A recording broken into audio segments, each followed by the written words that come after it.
Welcome to this afternoon. Thank you so much. I'm Danny Dresner. I'm from the Department of Computer Science, but I do feel I have a stake around here because I actually did my PhD in the business school, although it was a few years ago, so it didn't look quite like this. In fact, I think it was even easier to find your way around. But we've all finally made it to the top. I'm going to let Robert do his own introductions and in detail. Firstly, welcome. I hope somebody has given you directions to fire escapes and loos and all of that kind of stuff, because I'm being pointed out. Apparently, just head that way or just head that way. A choice of two, or just follow whichever direction I'm running in, hoping I'm to be running in the right direction. There's some fantastic keywords. I'm Department of Computer Science, so my title is a Professor of Cybersecurity, and it is just so important. I have a colleague who I went to once, and she said to me that she came to computer science from the wrong angle because she started in psychology. And I said, no, I started in computer science. I came from it from the wrong angle. She came, and she would come at the right time. So psychology is a key word on here. And the other one there is architect. You put those two things together, and with the kind of thoughts that I think Robert is going to put up to us this afternoon, I think we have it's an aggressive word to use, but we all talk about cyber attacks. Then I think we will have a fighting chance of getting things right, or not to say perhaps getting things safer. So Robert, please, welcome to the floor. Welcome to Manchester. Welcome to the business school, the university, and also to those colleagues who have come from far and wide as well. So thanks so much.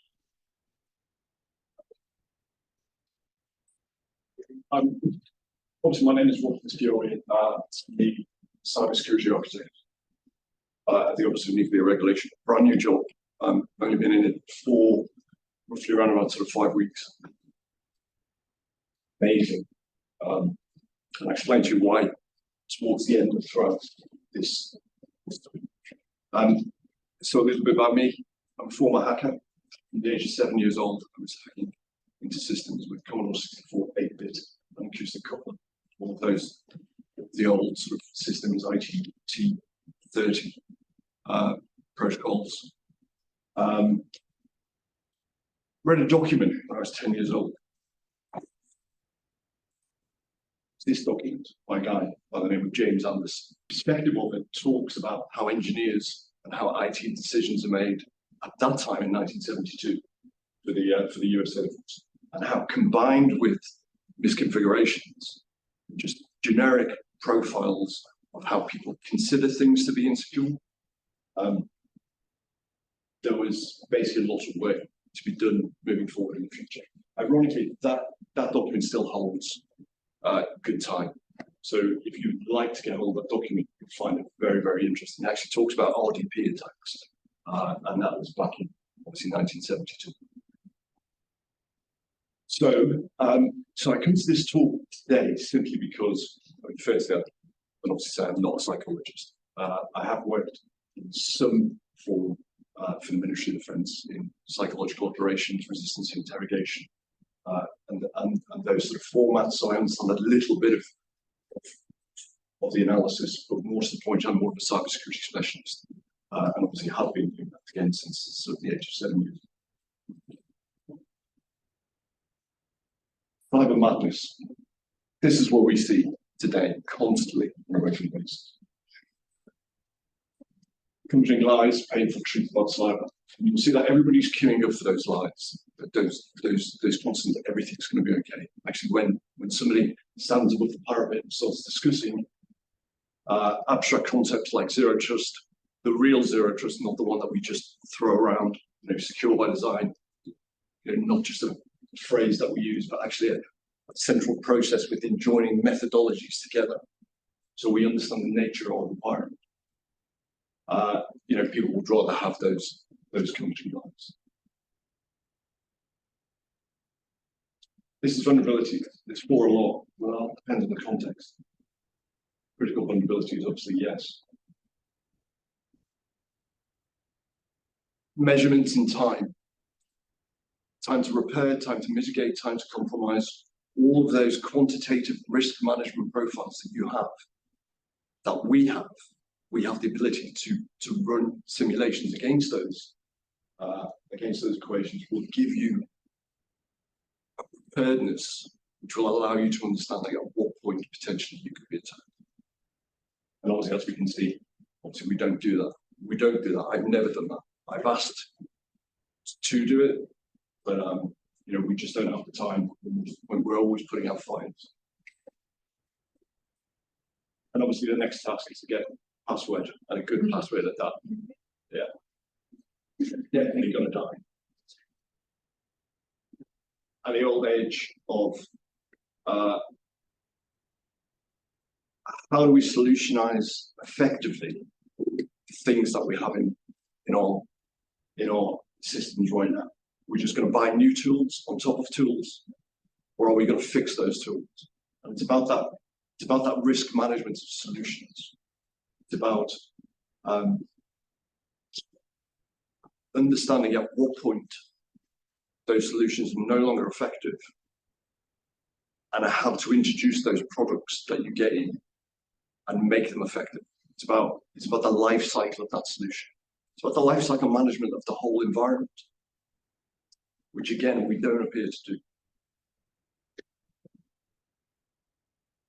And then there's the old adage from Bruce Schneider: you think technology can solve your problems, and you don't understand the problems, and you certainly don't understand technology. And it's about those frameworks, it's about those methodologies, it's about understanding the processes of what looks good for you in that risk environment and your risk universe, and how to challenge that risk appetite,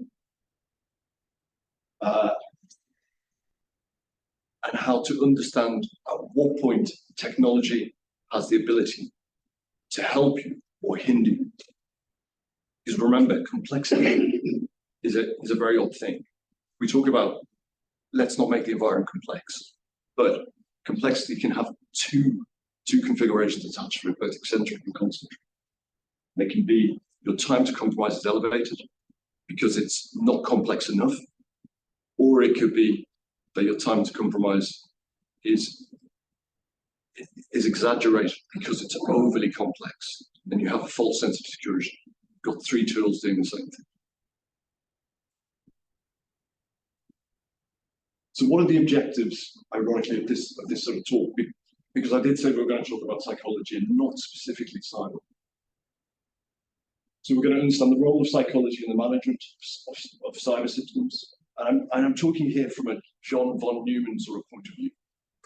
The game theoretical aspect of sort of, I mean, he wrote the first book in 1922 or 28. So it's game theory and economics. And it's basically over the life cycle of our lives, we're always playing games. And it's about those iterations of games. When we win, when we lose, do we learn from those losses? Do we learn from the wins?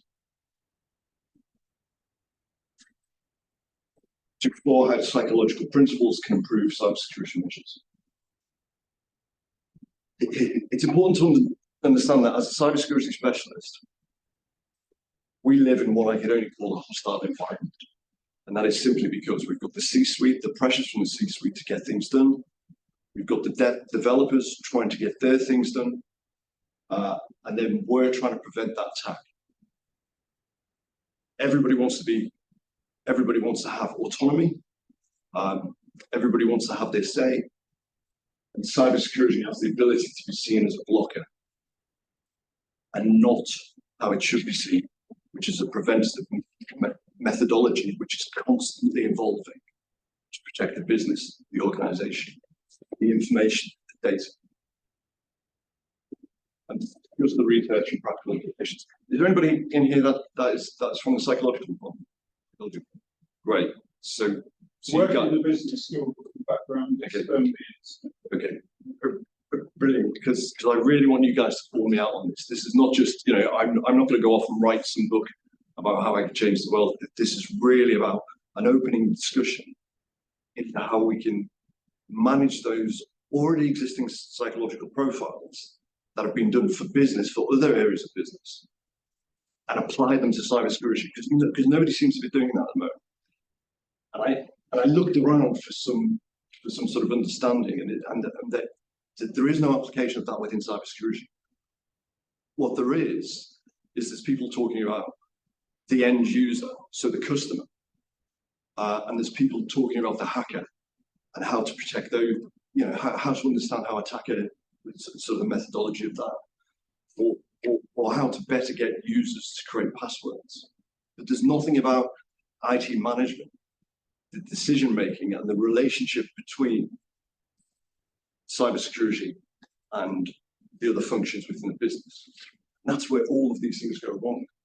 Listening to Anderson, listening to every cybersecurity person who's worked in both the private sector and in the government. So what do we mean? Well, with psychology, we're looking at the study of humankind, and again, we're talking about John Newman, John Nash. For these, we're talking about predictive behaviour. All of those sort of elegant methodologies that we reach out to when we look at the concepts of cognitive bias, self-determination, all of those interesting stuff. Cybersecurity, simply the state being protected against criminal by utilising cybersecurity measures to prevent decay of systems, and obviously we look towards the CIA triad, which is confidentiality, integrity, and accessibility.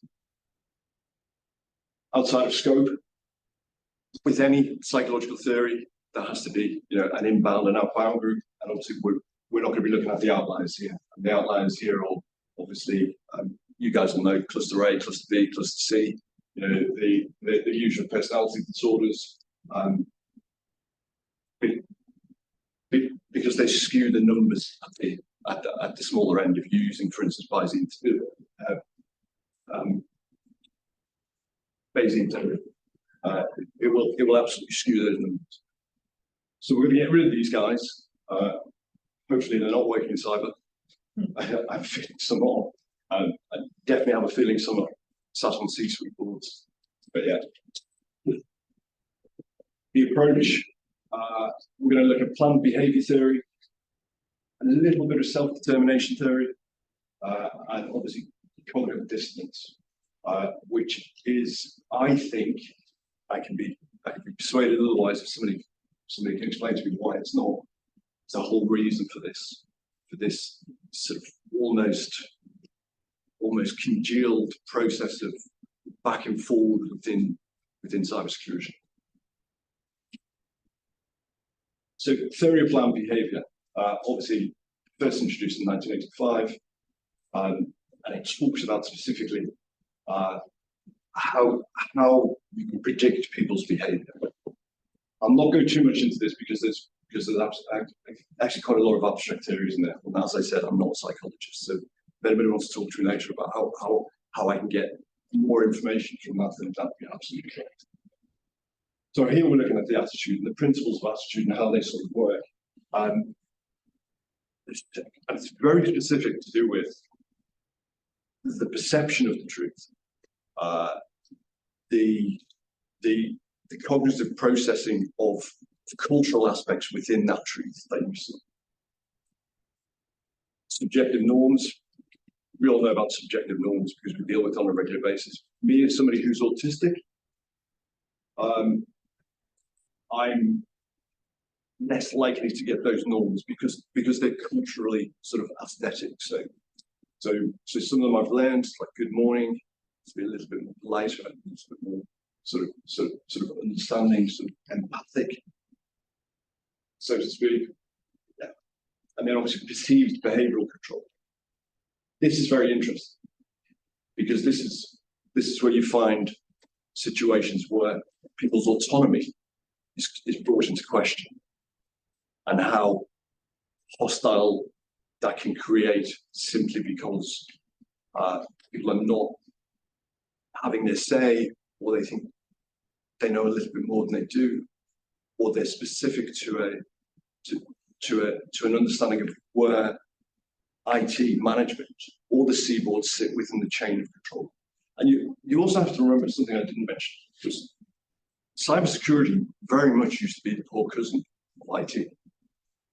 So it's usually, you know, a couple of guys, they weren't very technical. They were usually risk-based guys.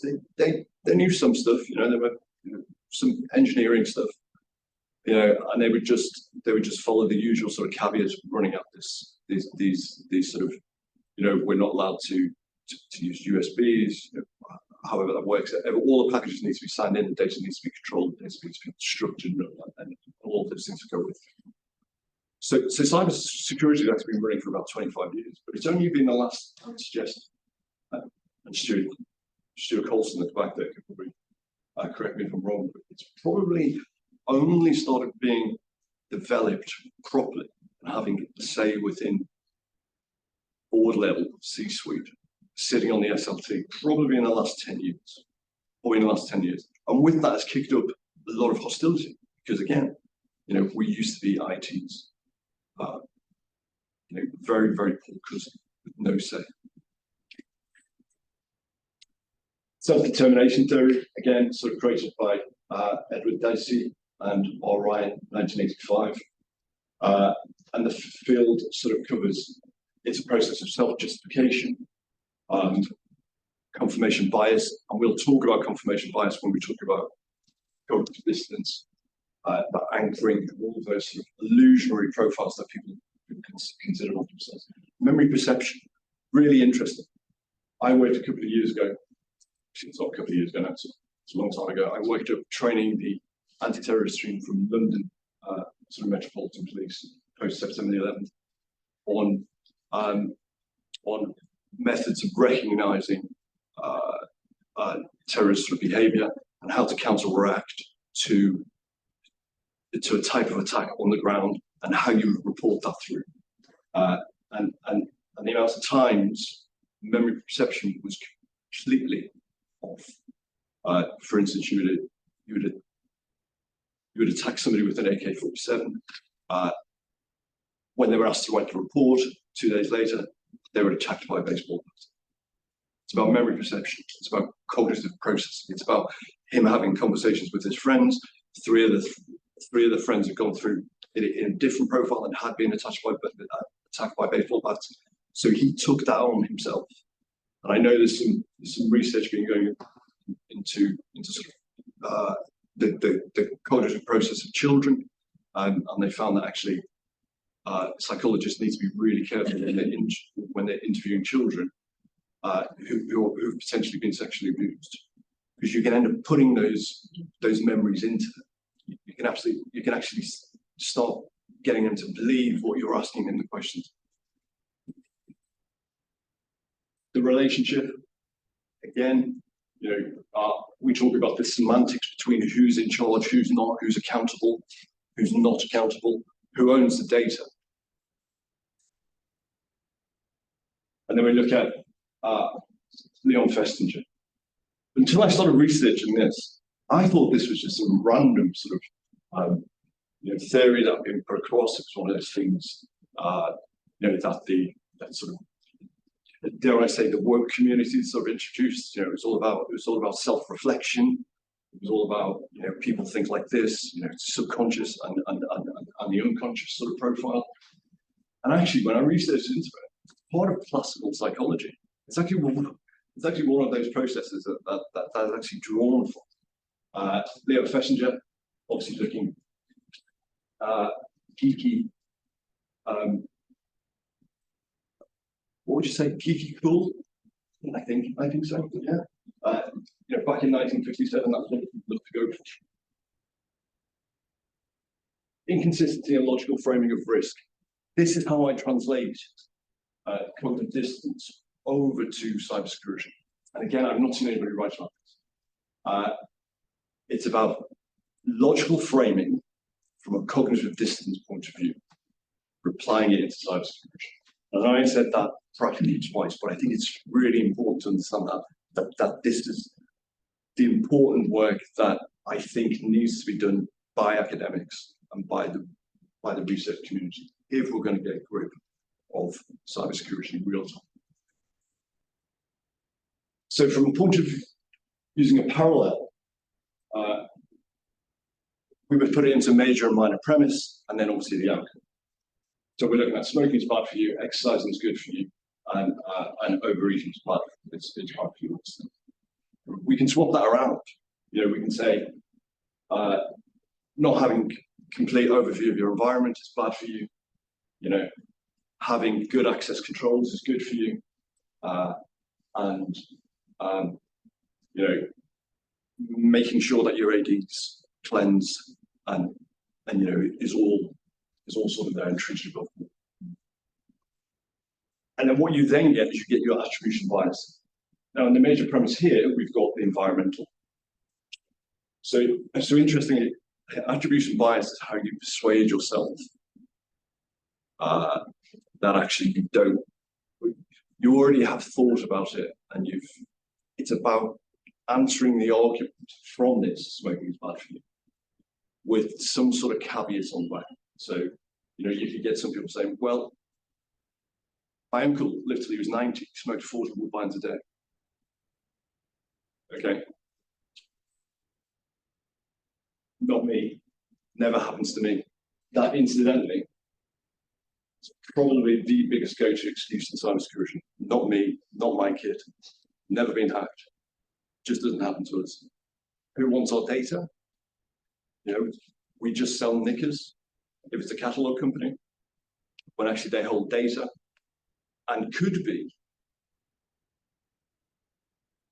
in a position where somebody hacks them to get to somebody else, like a banking institution. So the literature, Carol Tavris and Elliot Aronson talk about specifically self-justification and processes around that. So you're always considering, well, I know I'm right because basically I'm good at my job as an engineer. I know everything about that engineering piece. So that makes it clear that that's fine. And again, the confirmation bias with memory perception runs all the way through that literature. Joel Cooper, you guys heard of Joel Cooper? Mm-hmm. Okay, so he talks about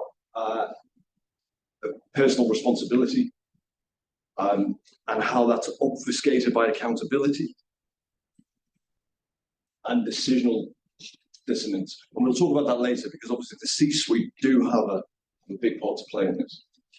Incremental justification. So this is where cybersecurity guys, you know, think it's a really good thing to do, but I just don't agree. We will have a plan. That plan will be secure by design. So as a security architect, I will have seen everything that they're planning on doing, all of the projects going.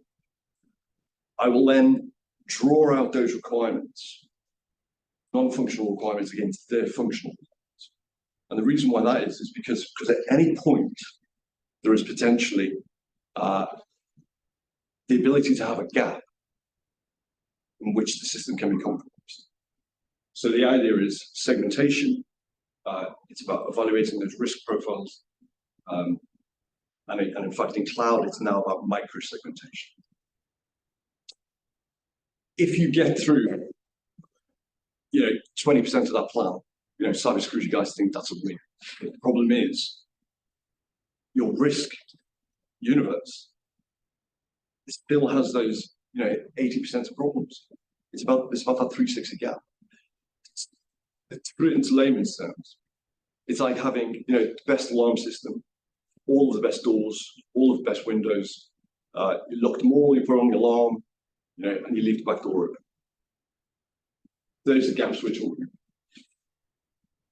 And obviously Jack Breen, which is a reactance theory, and that is about the autonomy again. So it's about understanding how that autonomy is processed, and it's about the hostility that's created. I'm sure those guys in here who've worked in cybersecurity have witnessed this. When you're trying to explain to somebody that the system, if a solution goes ahead, the system is capable of being attacked, and they become angry because either they don't know the literature, they haven't done the the attack methodology. They don't know the path of attacks, and they're just concerned because they know they've built a system exactly the same earlier on in the year. When actual fact, the environment has completely changed. You know, I mean, it could have been reviewed by, so for instance, cyber might have given it a source, or you know, some clever designer or programmer might have done a source, knew exactly that was pretty good. 6 months down the road, there's a vulnerability that's come out. Again, there's a new form of attack methodology, which is obviously sort of very relevant in time. The impact specific to cyber: we've never been hacked. You know you've never been hacked? The majority of hacks, specifically from APTs, you'll find have probably been in there for around about 170 days before. I worked for a telecoms company. We found in the DMZ, we found a small amount of CPU processing power going out of the network down to an IP address. When we checked the logs, been doing it for 3 months. It was mining Bitcoin. Probably, kid was probably about 12 or 13. I can't confirm that, but judging by some of the code I see, it's definitely sort of put together by a script kid. Putting costs versus security, and we see this, and this is the problem with the C-suite. C-suite pressures are, you know, there's a requirement for this solution to be out on time, as opposed to out on time and working correctly, or securing it for your client. Yeah, I don't fully understand that. I don't understand why you wouldn't want. I mean, if you think about it in the process of a child's toy, when you go and buy that child's toy, you expect that toy working completely shiny. You don't expect it to be half painted. The guy just say, well, actually, we just want to get the toy out. So you appreciate that then. So why would you do it with an environment system that potentially holds a vast amount of data? Overconfidence in existing measures. Again, I recently worked at a location whereby the head of the IT management team was an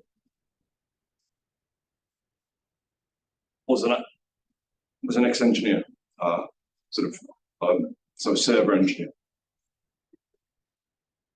I never worked with the cloud, but just assumed that this was just our environment on their cloud, and that it would be built, you know, exactly how it's supposed to be built.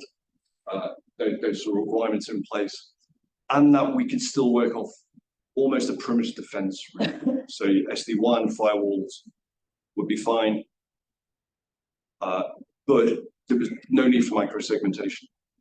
And if you know anything about cloud, you know that if you're not using, for instance, express route, then you're not encrypting data in transit between subnets. So you're not doing what you're supposed to be doing. You know, I mean, it's a fundamental principle of cybersecurity that you encrypt in transit, encrypt at rest, and those two encryptions are different. Some cost fallacy. I mean, I don't really need to cover this because, you know, it's absolutely constant with security. We're not a profit-making part of the function. You know, or are we? Because if you think about the cost of being hacked or the cost of downtime, and remember, when you look at cybersecurity is also responsible for accessibility. So outages are part of our responsibility. Any P1 that comes through, cybersecurity will definitely be involved. And us versus them mentality. And this happens everywhere. But you know, again, I have a feeling it's firstly because we're a very young function within the environment. I mean, even cyber risk, cyber compliance is older than we are. And because we used to be IT's poor cousin, and now we're showboating showing them what this wish would do. Short-term gains versus long-term benefits. It's crazy that we seem to have moved to agile, but it's not really agile. It's waterfall. With a let's do something else later on. And I guarantee you, security is always on that sort of, that backward, that sort of, that flow. But we don't really need that now. Ease of use versus security.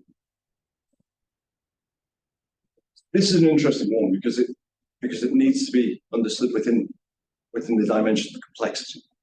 So you don't want to make it too complex because people will bound to not use it correctly. And I've got some instances that show that. Like for instance, people are supposed to use SFTPs, but because we designed it that it was complex, they ended up just emailing them anyway. So make it too complex, people won't use it. Make it not complex enough, it's not giving you the security requirements. And the accountability versus denial. Who owns that data? Loyalty versus quality. Again, I don't fully understand that.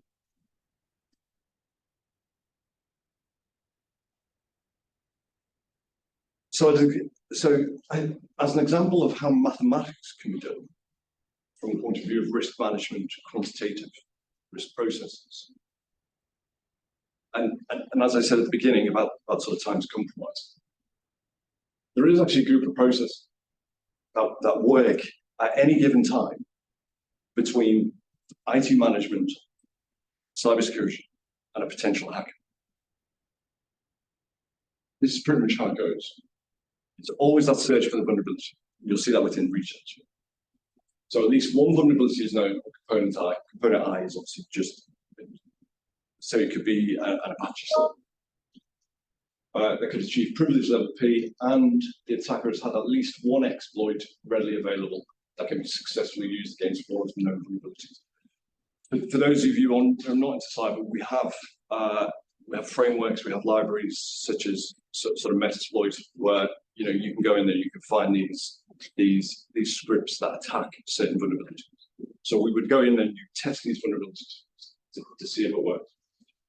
Process 2 is at least one vulnerability is known on a component I that would achieve privilege level P, and the attacker does not have an exploit readily available.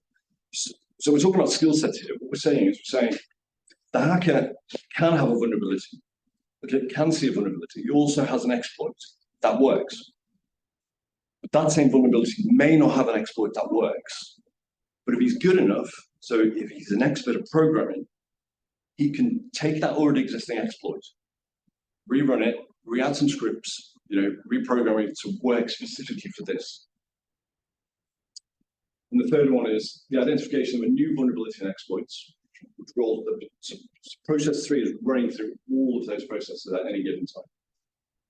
Identify a new vulnerability and exploit. Process 3 is a parallel process to 1 and 2 and is constantly running a background. So the attacker here in a particular system may use the results of process 3, or maybe an active participant in process 3, that is, the attacker may wait for new vulnerabilities and exploits. So we're looking at, he's found a vulnerability, he's looking at the vulnerability, he knows that it's, say for instance, it's an access potential RDP. He has to weigh up the odds of whether he can work towards finding that goal, or whether he waits for the next exploit to happen. This is what I was talking about before when I was talking about TTMs and TTPs and TTs. There's an equation for it. That equation looks like that. It's a third order equation, so it runs through all of those processes. So there's the initial vulnerability. And that is the component itself. So maybe it's a CPU process. Then you've got the skill set of the attacker. And we're talking about script kiddies, we're talking about guys who just open a Kali Linux box, go onto YouTube and start hacking. 2, APTs. So the advanced persistent threat guys that work for nation states, who are pretty good at what they do. there's X times vulnerability. So from the component itself, you can have several different vulnerabilities.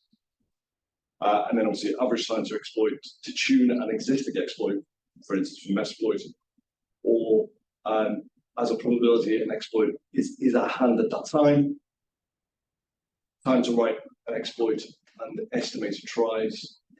Obviously the time to find an exploit or a new usable exploit, and whether or not the work that you've done, see that properly. So the work that you've done, it has the potential to fail or not fail, and this is all running it through. So the reason why I'm showing you that is not because, I mean, I've got a background in advanced mathematics and theoretical physics, but I'm not expecting you to understand that. Or what I'm saying is, it's predictable.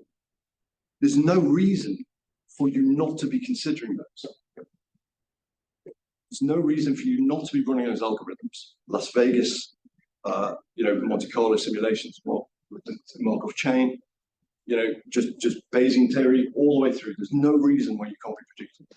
In fact, at the ONR, I've just wrote an application for the risk universe, which is predicting that we would have a ransomware because of the controls that we put in place. And because of the communication about those controls that we put in place, and the environmental system and how we're discussing that environmental system. The simulation is showing a ransom attack within 5 years. That is good. I mean, you're never going to take away the fact that you could get attacked by ransomware, nor are you going to take away the fact that you will eventually get attacked by ransomware. It's about predictive measures. It's about motivating your resilience and your business continuity approach to understanding at what point you become vulnerable and how through layered defense can you stop that vulnerability from being attacked at any given time.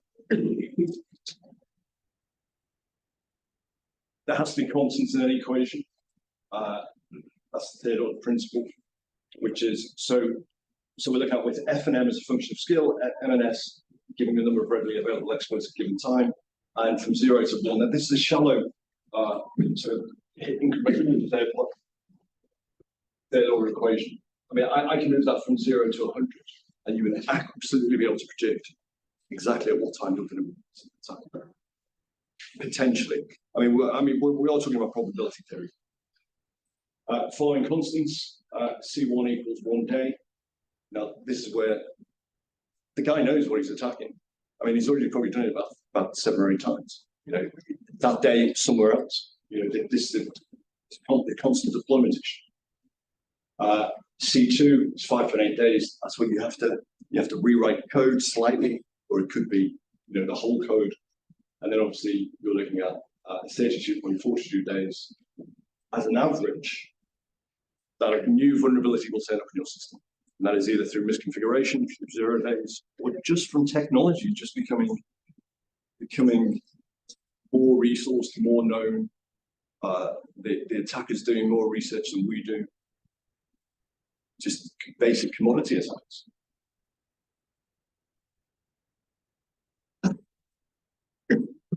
And that is it.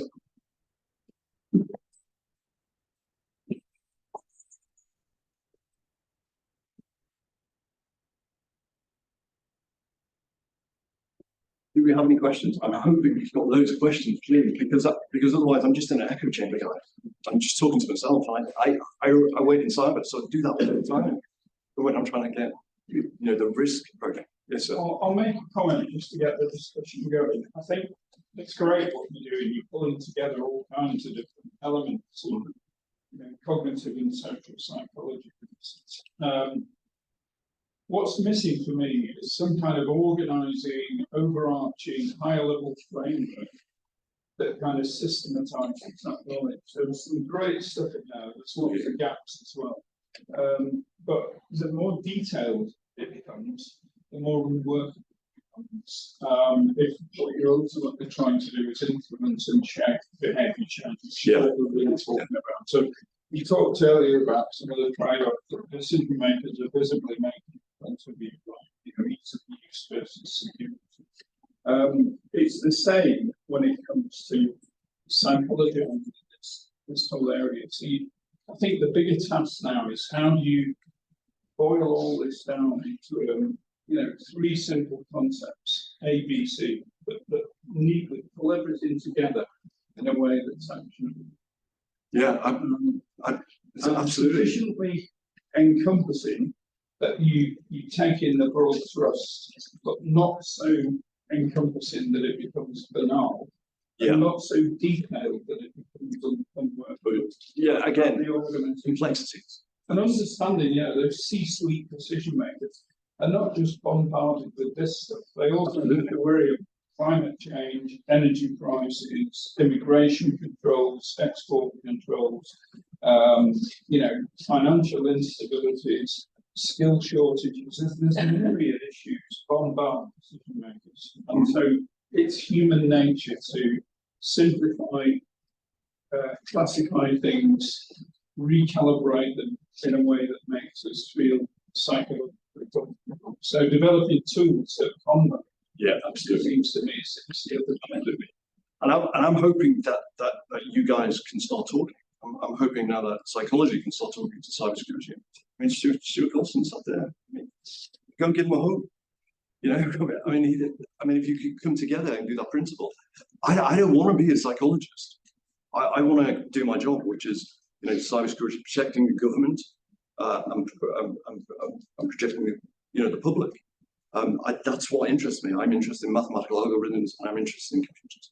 That's computational mathematics. That's all I'm interested in.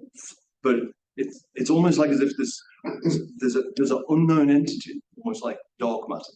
Technically doesn't exist now. They've just it's there underlining the principles of cybersecurity, and it's something that those guys over in cybersecurity we're not ready to deal with because we don't know, because we've got 1,000 things going around our head. We've got the nonsense from FUD, from the vendors, who are saying, this is happening, this is happening. My kit will sort that out. How will it sort it out? They can't explain why. And then we've got the C-suite, the pressure from the C-suite, and we've got basically just a conversation about access controls. I mean, a prime example is, roughly around 6 months ago, I found out that I was working in a system. I had an SD-WAN, but the small firewall was basically open any, all of the ports. That's 64,000 ports. I mean, it's not, a couple of ports, we're talking around 64,000 ports. And on top of that, we were a cloud-based organization, which meant there's only a requirement for probably about 4 or 5, if that, and that would be a max. And I'm saying, look, why don't we just close them down? And then them saying to me, well, actually, we're using 250. Why are you using 250? Because they're using Dynamics and they've not configured those applications correctly. So that's now 2 problems. And then me being told that I was completely incorrect. That because we have an SD-WAN, which is a security solution, which is not a security solution, it just allows your traffic to travel around the network in a more precise way, shifted through different locations at different times. I ended up, calling my friends for a sanity check. Calling up Holly and saying, should this be right? Should we have 64,000 water? She said, well, it's not right, but you find yourself doing that whole sort of sanity check. So that for me would be great if you guys over in psychology, behavioral change, could come up with that, because that's not my business. Does that make sense? I'm in cyber, Okay. and I've worked in big systems. It takes a long time to put in very complex things. So you need brains to understand how they all go together. But because it takes such a long time, nobody understands how they all work. You're thinking about CNI infrastructure. That's what most systems are. Nobody has a full picture. Yeah. And so everyone says, well, kick it down the can. No, somebody else will do it. Someone else will do it. Eventually, you've got to do something, but no one could put the cost on it. So I'm looking back, you're trying to come up with a measure. Yes, it can be quantitative rather than high. Then I think that might, when you start talking financial terms, that might help. That might be good. I'd be interested in psychologists. Does money talk more than risk as a high, or reputational risk, etc. So, what's your thoughts about doing things like that, particularly for things that are difficult to change? No, I agree. I agree. Rather than start again. Yeah. So again, it's about. So for me, it's about this effectual change and understanding that we're all doing what's right for the business. So a prime example was I used the Monte Carlo simulation. But obviously it's not running, but that's data sets that I would put in order to get that, and that would run, on my computer. Maybe it would give me 1 million times output of running a theory, and it would come up with some data sets. But ironically, I'm not the only person in any organization using that. The financial officer's using that theory as well. That's how he's. I mean, he's not just putting numbers down on a business forecast. He's actually quantitatively assessing based on previous data, based on an understanding of future markets, and based on their price elevation. So, say for instance, if it's a recent company, their price elevation, their profit margin, and potentially things like Black Friday, or the Christmas period. So all of those are put into sort of simulation. So there's no reason why we aren't using those, and them understanding position that we're coming from. It's about that. It's about that sort of communication aspect. But there's the other thing. Nobody likes doing the paperwork anymore, and it was something obviously that Jay Anderson spoke about back in 1972. LLDs, HLDs. Start off with a HLD, move on to an LLD. I guarantee you, probably an important component within that system. Like for instance, when I worked in a location 2 years, I'm still using AS4000s. The IBMs, Cobalt. Jesus, I've not written a line of Cobalt since I was 8 years old. So there's guys all kicking about. There's a slew of guys now making a really serious amount of money because the only people alive who program Cobalt, all running around programming these AS4000s. That's it. And those systems are just, they're just devastatingly old. But the problem is the guy who first created it, he probably died about 4 years ago, or 20 years ago, or even 10 years ago, because of the communication issue. The guy who built the security platform that works on, he's probably no longer with you because he built a good security program. He's gone off now and he's working for the competition. People just move around. People get promoted. People just move. And if you've not got your LLDs, you've not got. And I'm really talking about real LLD. Almost like when you're writing script, when you're writing code, and you're heading and tailing it, with a hashtag. You're saying this bit is for this. Otherwise, every 5 years, you're going to lose visibility of your system. Isn't this why we've moved to open source development of kit, to try and combat these issues? But then that opens up whole new rings of new vulnerabilities. Absolutely. Massive systems aren't open source. Oracle runs the university. That's not open source. Microsoft on every single personal desktop. It's not open source. No. So I hear what you say. I know open source is going forward, but it's definitely not ubiquitous now. And I would say I've just been deputy CISO for 2 years. First thing we walked away from was open source, because what you're telling the competition is how to exploit my business. Here's the code, go find the vulnerability yourself. Now, open source is not the answer. It is definitely not the answer. No, I'm not saying it is, but I'm saying it's a trend. It's a rising trend, but I think it'll cap very soon because enterprise can't take it on. But then, sorry, it kind of sounds like you're talking about security just because you can't see the source code. No. The problem is a bit more like that. Even with open source, it's like, the motto is this is the problem. The security aspect of things is for you to sort it out. You should know this before using that and also But I think the fundamental problem here is educational problem, learned behaviours. So how do people develop behaviours when there's competing priorities in the business? Cybersecurity as an industry, as we kind of blame us all because you can't be wrong. To be wrong is to be shunned and to call like you're the idiot, we make fun of. So I think it needs to look at itself inwards a bit more. And so let me just briefly tell you what we're doing over the O&R. So Dan Hart, brilliant CISO, great guy, comes from Cheltenham. We've got basically a technical design authority. We've got all those usual systems, those CAP. But there's an energy in the room that they want us to talk to each other. From a point of view of predictive measures, I'm allowed to challenge Dan at any time. And that doesn't mean I'm going to get it through, but it means that I've heard the issues that I've got. He's going to go away and assess those issues from a sort of methodological point of view, and is always grateful for me challenging. And that's different from anywhere else I've worked, where, to put it lightly, the class is a pain in the arse. If you're thinking about future-proofing downstream, all of that sort of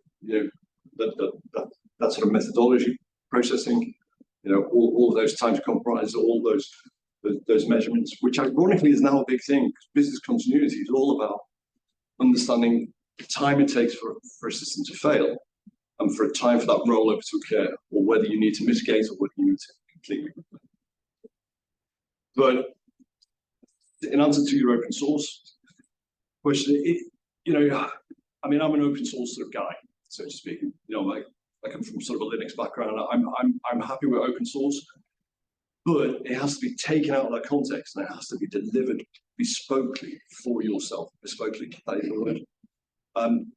So what we're saying is, we're basically saying, use the theoretical process that's being used in sort of open source, which is technically just the same as using an enterprise solution, but absolutely locking it down and rewriting that code and not relying on their libraries.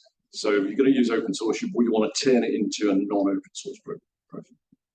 That makes sense. Would you agree with that, Stuart? It's not a debate that will ever be won. This is No. We have 25 round tables. The open source debate will rumble forever. It's just a different way of software. It's absolutely. It opens options and it closes doors. As much as close, author does the same thing. Just to go back to your talk. First of all, fabulous talk. Really impressive. And one of the things I think you're absolutely on the nail with is we have to approach cybersecurity differently. I think psychology should underpin cybersecurity now. We're an infantile business. We've been around since roughly, I think I heard the start, the first pen test was around 1974. Yeah. So that puts it as old as me, which is quite horrific to think about. But in the same breath, has it ever fixed anything? No. So we've got blinky cyber LEDs everywhere. We've got these fantastic firewalls, which anyone can go and put any on, and just mitigating in an instant. We've got all these systems everywhere, and yet the top password is still password 123.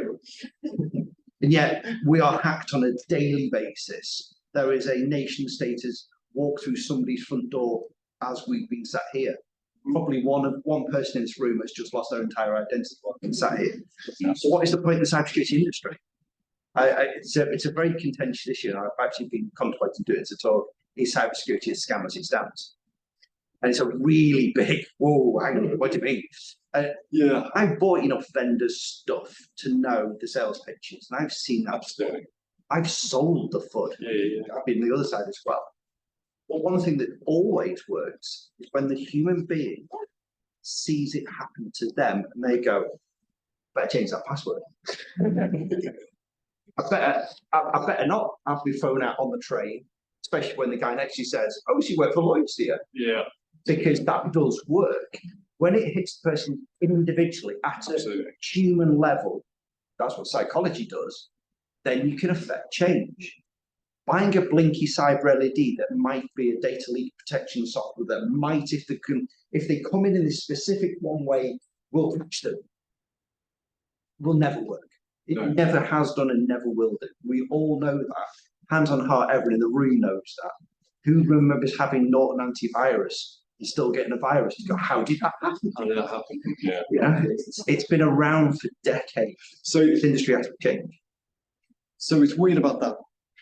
Because actually one of the conversations I have on a sort of regular basis, and so not so much at the ONR, but in sort of previous locations is them relying on their already existing tools.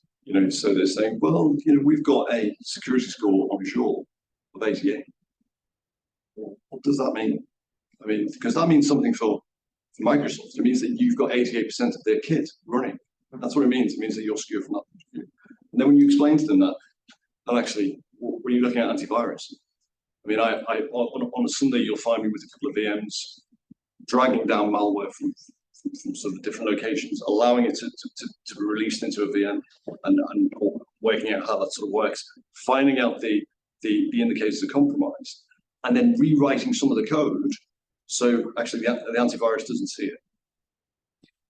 Isn't it amazing? We used to call it antivirus, now we call it anti-malware. Is it because somebody worked out the antivirus doesn't work? Yeah. Just around the time of Sophos and Norton, actually.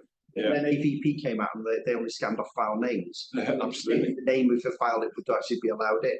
Mm-hmm. We just called it, and then suddenly went, oh, actually, it's now XDR, MDR. Yeah. Another couple of DRs throughout there. And it'll come up with something else later. Yeah. Like for instance, the use of PowerShell. Yeah. I mean, Microsoft thinks PowerShell is its best friend because that's how the system runs.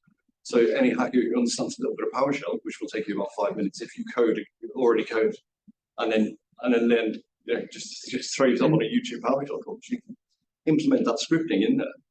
And Microsoft goes, oh, that's me saying that. So, and I'm not going to tell myself to do something. I mean, someone said Python in Excel. Yeah. Well, that's a really stupid idea. Don't do that. Don't do that. Yeah, that's great, isn't it? that's a really great idea. Yeah, macros. So one of the pitfalls to avoid this is, you mentioned attribution theory earlier, that we attribute things to the environment or to yourself. I think another sort of helpful dichotomy, false dichotomy that's helpful to pause over is misattributing things and putting too much emphasis either on people or the technology. It's got to be both. And I find that concept of I completely agree. System really helpful, and that's what we do. We try to get social and behavioural scientists as much as possible to work with technical people rather than silent. And that cat and mouse thing that you started going through, that's what it's all about. Technology sometimes trumps human behaviour, very all too frequently it doesn't. And there'd be no such thing as innovation if it weren't the case that people trump technology time and again. That's why these things get reclassified. So we run some security literature. So I've seen the awareness courses, and we'll run some phishing exercises. And if somebody gets hit with a phishing exercise, I can be social engineered. Anybody in this room can be social engineered. I don't care if they find your soft spot, your sweet spot, they're going to get you. Yeah. There's so many different implementations of it, on how you get through them. You can do it. So it's not about punishment. It's about listen, mate, you clicked on it. Let me show you what happened and why it would have been a threat. And then they're not going to do that. So it's about that. We found in cybersecurity that the only time FUD works is when a hacker's trying to get your password, because he'll send you an email at 5 o'clock at night to 30, 40 different people, waiting for that person who's actually still signed on at 5 o'clock, just about to close down, and say, look, I'm from Microsoft, we've just noticed that your account's been compromised, can you give me a password? This is a true story that happened about 6 months ago in a government building. So FUD works, but only for hackers. It doesn't work in the same way as psychological nudge is supposed to work, but never works. Nudge of civilians or the interaction between people, because people don't like to be told that what they're doing is wrong or they don't know something, but they do like to explain how to better purpose that's those processes that they think about. I've had I've been given 2 jobs this afternoon. The first one was great. The first one was introducing Robert, get us going. Yeah, absolutely. Yeah. Sorry. So, no, don't apologise. Don't apologise. This is the second job I've been given, and it's the rubbish one, where well, the good bit where I get thank Robert. I mean, I was scribbling away like nobody's business, seeing all kinds of enhancements and new ideas. I think it's great. Do you realise you got?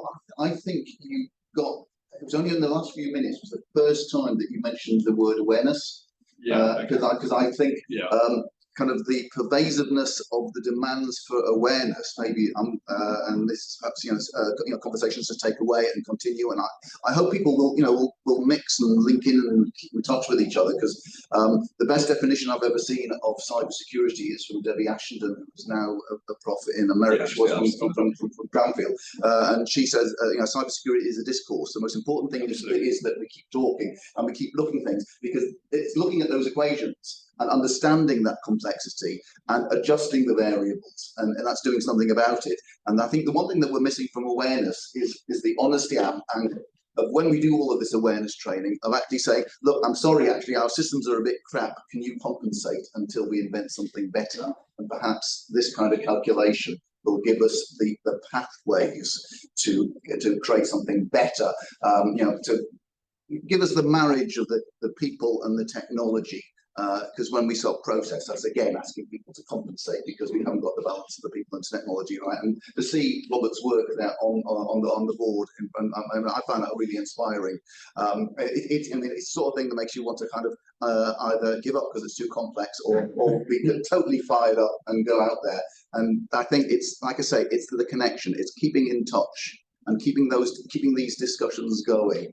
And it will be small changes, small kind of small successes.